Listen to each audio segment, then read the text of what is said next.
Bonjour et bienvenue dans cette série de vidéos consacrée à la responsabilité sociétale des organisations dans le champ de l'art et de la culture. Pour les organisations qui souhaitent s'engager dans cette démarche sur le volet environnemental, il est un enjeu bien concret, c'est celui des déchets plastiques. Pourquoi s'intéresser à cette question particulièrement? Parce que les données sur les déchets plastiques sont vertigineuses. Nous participons collectivement à une consommation massive de plastique depuis les années 1950. Le plastique est partout dans nos vies, dans toutes nos activités. Il sert à la fabrication d'objets à usage unique et d'emballages. Seulement voilà, moins d'un tiers de ces déchets plastiques est collecté pour être recyclé. Et à l'échelle mondiale, c'est seulement 14% des emballages qui sont recyclés, car le processus de valorisation de ces déchets plastiques est encore trop complexe. En fin de vie, ces déchets plastiques finissent soit enfouis en décharge, soit incinérés, soit dans les océans. Chaque année, près de 10 millions de tonnes de déchets plastiques finissent leur course dans les océans. À la fin de cette vidéo, c'est l'équivalent de 3 camions poubelles qui aura été déversé. Aujourd'hui, il y aurait 300 000 tonnes de déchets plastiques dans les océans, dont 270 000 tonnes en surface. Et ce faisant, 24 trillions, milliards de microparticules de plastique d'une taille comprise entre 1 et 5 mm.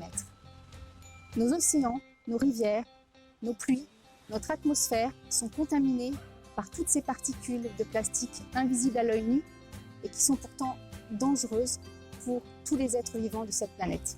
L'ONU estime qu'en 2050, il y aura plus de plastique dans les océans que de poissons. Entre nous, enfouir ces déchets ou les incinérer, c'est guère mieux. Bref, le plastique, c'est parfois fantastique, mais là, franchement, il serait temps de faire quelque chose, non? Alors, qu'est-ce que vous pouvez faire dans les organisations culturelles pour éliminer le plastique progressivement?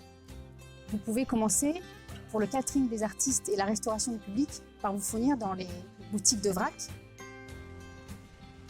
Nous sommes de plus en plus nombreux à nous intéresser à la provenance de nos aliments, et dans les boutiques de vrac, les vraies boutiques de vrac, on trouve des produits locaux et zéro déchet. Car vous l'avez compris, le meilleur déchet, c'est celui qu'on ne produit pas. Alors soyons drastiques sur le plastique, on n'a plus le temps de faire le tri. D'ailleurs, Drastic on Plastic est un dispositif porté par un collectif d'événements responsables qui accompagne les festivals vers la réduction puis la suppression des déchets plastiques. Mais si vous n'êtes pas un festival, vous pouvez quand même vous inspirer de ce dispositif dans votre structure.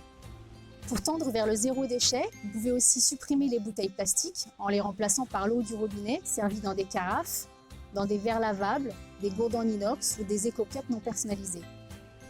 Vous pouvez aussi organiser un No Plastic Challenge pour sensibiliser les gens autour de vous autour de cet enjeu crucial.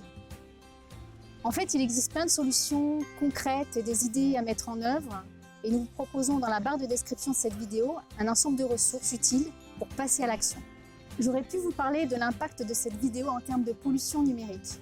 Si vous avez regardé cette vidéo en basse définition via votre bande Wi-Fi, bravo! Votre consommation énergétique est 23 fois moindre qu'en passant par la 4G.